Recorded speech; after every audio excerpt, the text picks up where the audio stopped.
The wind crawled across the high plains like an old ghost, dragging dust, memories, and the scent of something coming, something that didn't belong to the quiet bones of Sundown Valley. The ranch sat alone on that endless stretch of sunburned land, its fence line leaning like tired shoulders, its barns fading like old photographs, and its owner Calder, Hale, moving through its silence, like the last surviving shadow of a forgotten era. Calder had grown used to loneliness. He wore it like his weathered coat, something that had frayed with time but still clung to him out of habit. Every morning, before the sun even cracked the horizon open, he saddled his horse, checked his cattle, walked the ridge, and spoke to no one but the land. The world beyond his ranch had moved on, but Calder stayed, not because he loved loneliness, but because everything he'd ever loved had been taken bit by bit until silence was the only thing that didn't leave. But that evening,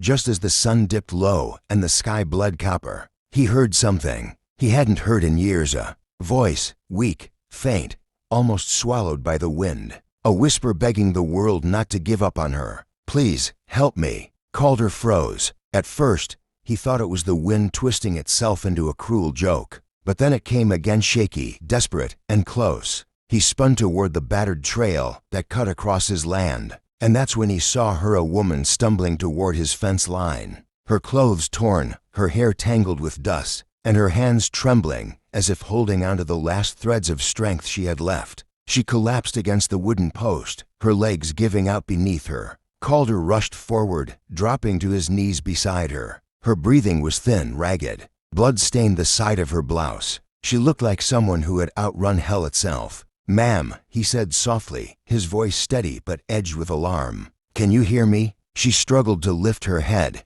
her eyes wild with fear. "Please, help me. They're coming." He didn't ask who. The terror in her voice spoke enough truth. Calder gently scooped her up in his arms. She weighed almost nothing, like the wind had been carrying more of her than her own strength, and he hurried her into his house. The rancher wasn't used to company. The guest room had been untouched for years. The bed still made the way his sister had left it before she moved east. The windows glazed with dust. He laid the woman down carefully, lighting a lantern to examine her wounds. She flinched at the brightness. "You're safe here," he assured her, though he wasn't sure how true that was. "Tell me what happened." She swallowed hard, her throat so dry she winced. Calder poured her a glass of water and helped her drink. When she pulled away, she looked up at him with eyes full of storm clouds, fear, pain, and something else buried beneath it. "My name is Alara Ridge," she whispered. "They're hunting me. Outlaws, the Blackthorn Riders.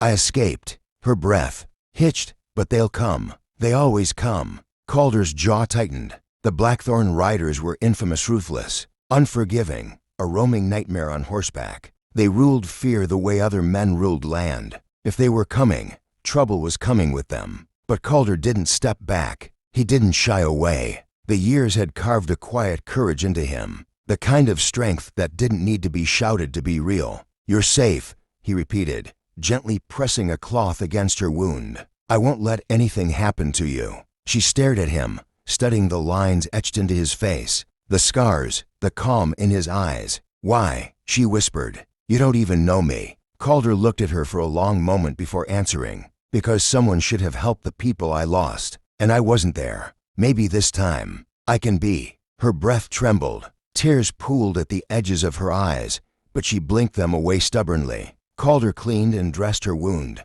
working with a steady hand. All the while, he listened to the crackle of the lantern and the storm rising in the distance. A storm he knew wasn't just weather. When he finished, he rose and moved to the window. The land stretched dark under the night sky, but Calder felt a danger moving toward them, carried by the same wind that brought Alara to him. Back in the room, she tried to sit up, wincing from the pain. "You should let me go," she whispered. "If they find me here, they'll kill you too." Calder turned, leaning one shoulder against the doorframe. "I ain't in the habit of letting terrified, wounded folks walk back into the arms of wolves." Her breath caught at the word wolves. "That's what they are," she murmured. Calder stepped closer. "Why are they hunting you?" Alara hesitated, her eyes darting away. "Because I took something from them, something they shouldn't have had." "What?" Calder prodded gently. Her voice dropped to a whisper. "Proof.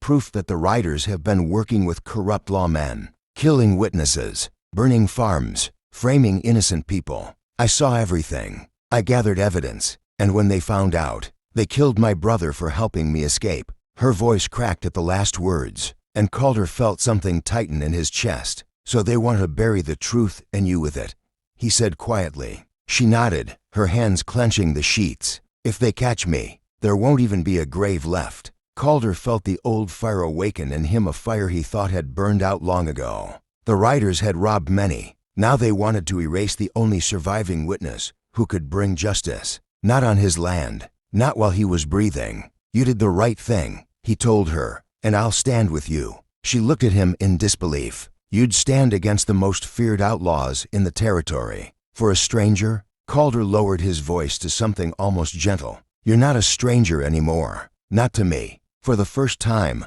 Ilara's expression softened. The fear didn't vanish, but something warmer flickered behind it. "Trust." Calder stood. "Get some rest. I'll keep watch." He walked out to the porch, shotgun in hand, and stared into the night. The moonlight stretched across the plains like a silver band, and he could almost feel hooves pounding somewhere out in the darkness. But Calder wasn't afraid. He had lost too much already. This time, he wasn't backing down. Hours passed. The wind died. The night grew still. Then, faintly, like a whispering nightmare riding on saddle leather, Calder heard them voices carried across the plains, low and cruel, and the distant thunder of approaching horses. The Blackthorn riders were coming. Calder stepped off the porch, the earth crunching beneath his boots. His silhouette stood tall against the lantern glow from the house behind him. Every instinct told him to run, to hide, to give the woman up, to save himself. But Calder Halle had buried enough ghosts to know one thing. A man who runs from evil gives it permission to grow. He gripped his shotgun tighter and whispered into the dark, "Not tonight."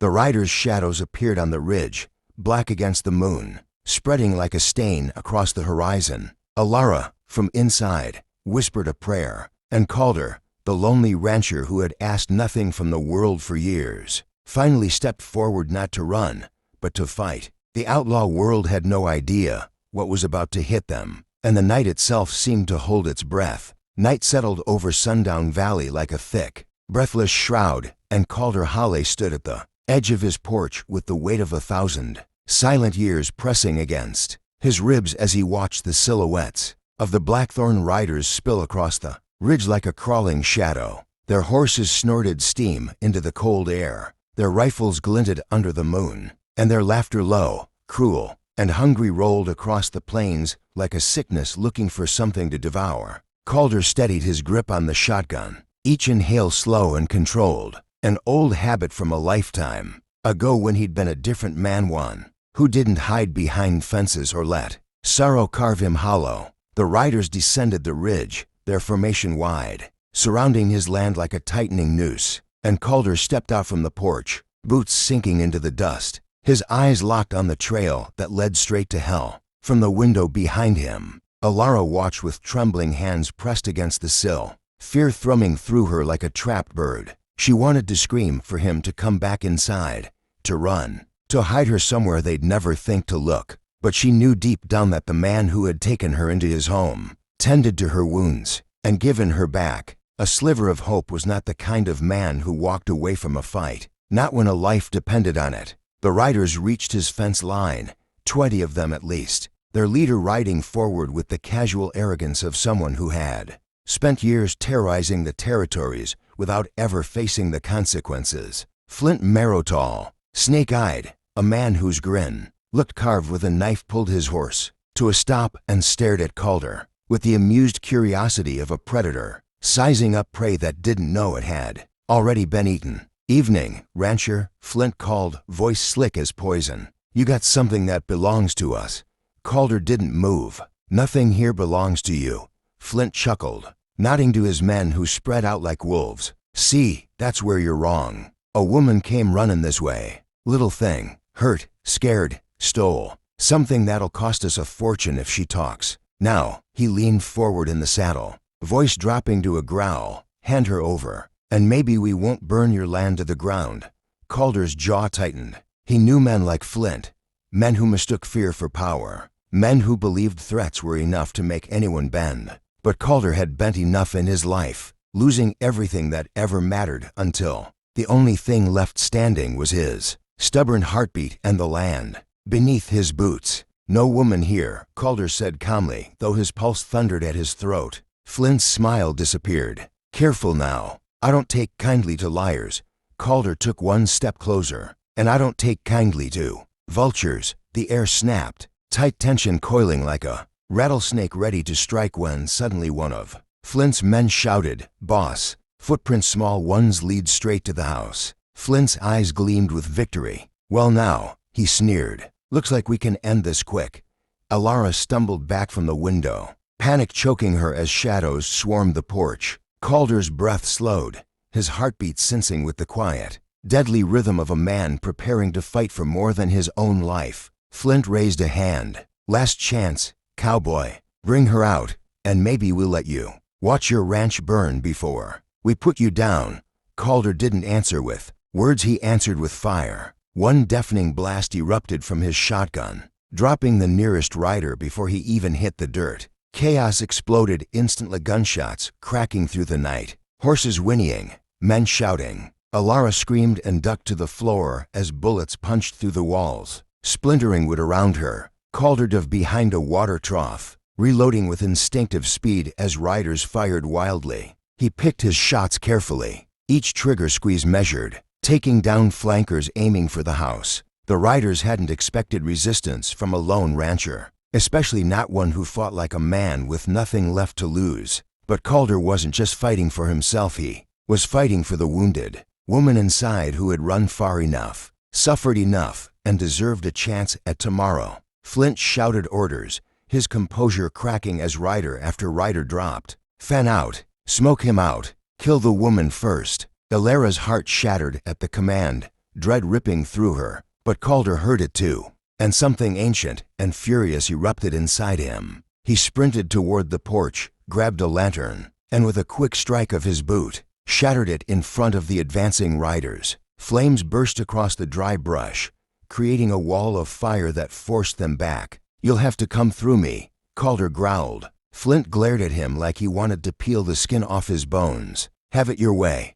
He signaled to sharpshooters, who positioned themselves on higher ground. Calder cursed under his breath. He needed to move fast. He darted behind his barn, bullets tearing into the wood behind him, and climbed to the loft where he kept an old hunting rifle. He steadied it through a broken window, exhaled long and slow, and with surgical precision, dropped both sharpshooters before they even knew where he was. Flint roared in fury, "Kill him!" Calder leaped from the loft, rolled onto the dirt, and charged toward the porch toward Alara when a sudden burst of gunfire cracked, and he collapsed with a cry as a bullet tore into his shoulder. Alara saw him fall. The world stopped. She didn't think she moved. Ignoring the agony in her ribs, she rushed outside, grabbed Calder's arm, and dragged him toward the doorway as bullets slammed into the earth around them. "Alara, get inside." Calder growled through clenched teeth. "Not without you," she shouted back, pulling him with strength born from terror and desperation. The two stumbled into the house, slamming the door shut just as Flint and 5 riders charged the porch. Calder panted, sweat mixing with blood as he braced himself against the wall. "Basement," he gasped. "Go hide." But Alara shook her head violently. "I'm done running." She pulled a revolver from the drawer Calder's old one and checked the bullets with trembling hands. "If they come in here, we fight." Calder stared at her, really stared. She wasn't the broken, desperate woman he'd found at his fence. She was fire, grit, fury. Flint kicked the door open, splintering it off its hinges as he and his remaining men stormed inside. What followed was chaos, close-range gunfire, shouts, smoke, and the smell of wood burning as the flames outside crept closer. Calder took down 2 riders with his last shells, while Alara hit one clean in the chest before ducking behind the table as another shot grazed her arm. Flint roared and charged at her, tackling her to the ground and ripping the revolver from her grasp. Calder saw it happen and lunged forward, tackling Flint off her, the 2 men slamming into the wall with brutal force. Flint drove an elbow into Calder's wounded shoulder, making him cry out, then swung his knife toward Calder's throat, but Alara grabbed a broken chair leg from the floor and struck Flint across the head with all the strength she had. Flint staggered, dazed, his knife clattering to the ground. Calder didn't hesitate. He slammed his fist into Flint's jaw. Then another until the outlaw collapsed unconscious at his feet. The remaining riders, seeing their leader beaten, fled into the burning night, disappearing like rats abandoning a sinking ship. Silence swallowed the room. Flames crackled outside. Calder collapsed to one knee, breathing hard, body shaking. Alara dropped beside him, tears spilling freely as she pressed her forehead to his. "You saved me," she whispered. Calder gave a weak shake of his head. "No," he murmured. "We saved each other." She kissed his cheek soft, trembling, full of gratitude and something deeper. Together they dragged Flint outside, tied him to a post, and by dawn, the sheriff arrived, stunned by the Saint-Weddy riders dead across the ranch, the infamous Flint Marrow captured alive, and Alara Ridge clutching the documents that would expose corruption across the territory. Over the next days, news spread like wildfire. A lonely rancher standing up to the deadliest outlaw gang in the West, a wounded woman brave enough to bring down a criminal empire, and the valley once silent now buzzing with a story that would shape legends. But Alara stayed. She helped mend Calder's wounds, clean the ranch, and rebuild what the riders had damaged. Day by day, the silence of the ranch felt less like loneliness and more like peace. One evening, as the sun dipped behind the hills, she stood beside him on the porch. "You didn't have to save me," she whispered. Calder looked at her, a soft smile touching the rugged edges of his face. "Maybe I did," he said. She slid her hand into his, their fingers intertwining like they were always meant to. And for the first time in years, Calder Halle felt the weight he carried finally lift, replaced by something warm, healing, and new. The outlaw world had been shocked, justice had been served, and the lonely rancher was lonely no more.